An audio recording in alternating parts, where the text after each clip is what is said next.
একটা বিষয় বললেন যে যিনি আমাদের স্পন্সর আছেন আজকের টুর্নামেন্টের সিএসআর ফান্ডে একটা অংশ ডেডিকেটেডলি স্পোর্টসে দেওয়ার ব্যাপারে আশা করি খুব দ্রুত সময়ের মধ্যে আপনাদেরকে একটা সুসংবাদ দিতে পারবো। স্পোর্টস ইনস্টিটিউট করব, অলরেডি জায়গাও ঠিক হয়ে গিয়েছে, আমাদের অ্যাসেসমেন্টও হয়ে গিয়েছে এবং সেখানে আমরা অ্যাডভান্স লেভেল ট্রেনিং দিব আমাদের সম্ভাবনাময় প্লেয়ারদের। ডিভিশনাল পর্যায়ে টুর্নামেন্ট হচ্ছে, এটা দেখে ভালো লাগছে, কারণ আমরা প্রথম দিন থেকেই ডিসেন্ট্রালাইজেশনের কথা বলছি। বিভিন্ন স্তরে স্তরে যখন প্রতিযোগিতামূলক খেলাগুলো হয় যে কোনো স্পোর্টসে, তখন সেটা বিভিন্ন লেয়ারে আসলে আমাদের প্লেয়ারদেরকে কম্পিটিটিভ স্পোর্টসে আসার সুযোগ করে দেয় এবং সেখান থেকে ভালো প্লেয়ারদেরকে বাছাই করে মেইন স্ট্রিমে ন্যাশনাল লেভেলে নিয়ে আসার সুযোগটা তৈরি করে। এটাকে আমরা মনে করি যে টেনিস ফেডারেশনকে এক্ষেত্রে অন্যান্য ফেডারেশনগুলোরও টেনিস ফেডারেশন থেকে শেখার অনেক কিছু আছে এবং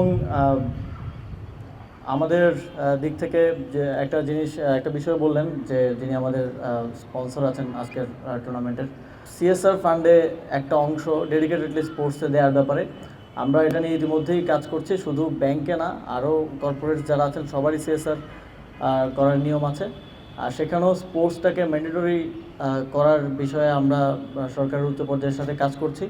আশা করি খুব দ্রুত সময়ের মধ্যে আপনাদেরকে একটা সুসংবাদ দিতে পারবো, যাতে করে এটার ঐচ্ছিক না থাকে, এটা ম্যান্ডেটরি থাকে সবার জন্য। একটা নির্দিষ্ট পোর্শন অফ সিএসআর যেটা স্পোর্টসে আসবে, কারণ আপনারা জানেন যে থার্ড ওয়ার্ল্ড কান্ট্রি হওয়ার কারণে আমাদের স্পোর্টসে আসলে অত বেশি বাজেট সহায়তাটা সরকারের পক্ষ থেকে দেওয়ার সুযোগ থাকে না। এক্ষেত্রে স্পন্সরদের উপরেই আমাদের বৃহৎ অংশে নির্ভর করতে হয় এবং যে স্পোর্টসগুলোর দিকে সেভাবে আসলে মিডিয়া কাভারেজ থেকে শুরু করে সেভাবে হাইপ নেই, সেই স্পোর্টসগুলোতে আসলে স্পন্সরও সেভাবে পাওয়া যায় না। আমরা দেখি যে এখন ফুটবল কিছুটা পাচ্ছে, আগে শুধু ক্রিকেটই পেত। এবং এই ক্ষেত্রে আমার মনে হয় অন্যান্য স্পোর্টসগুলোকেও সমানভাবে না হলেও তার অ্যাটলিস্ট অ্যাচিভমেন্ট এবং সম্ভাবনার জায়গা থেকে প্রায়োরিটি দিয়ে সেভাবে কতটুকু সহযোগিতা করা যায় এবং সহযোগিতা করার ইকোসিস্টেমটা তৈরি করা যায় সিএসআর সহ আরও বিভিন্ন মাধ্যমে, সেটা আমরা ফাইন্ড আউট করার চেষ্টা করছি। পূর্বাচলায় একটা স্টেডিয়াম দ্য বোট আপনারা জানেন, যেটার জন্য বাজেট নেওয়া হয়েছিল 4500 কোটি।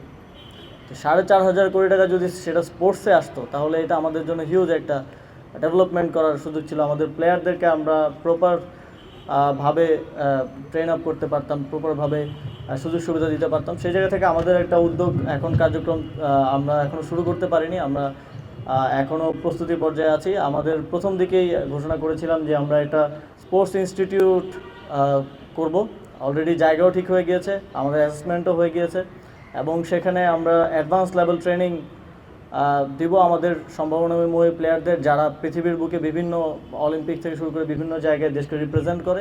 শাইনি চুলে এখন হবে সব হেয়ারস্টাইল, সিল্কোর দ্বিগুণ শাইনি চুল প্রতিদিন, যাতে করে তারা অন্যান্য বিভিন্ন দেশ থেকে যে প্লেয়াররা আসে সেখানে খেলতে, তাদের সাথে একটা সমান টক্কর দিতে পারে। তো এই জায়গাগুলো স্পোর্টসের সাথে সায়েন্স ওতপ্রোতভাবে জড়িত, এই বিষয়টা আমাদের এখানে উপেক্ষিত।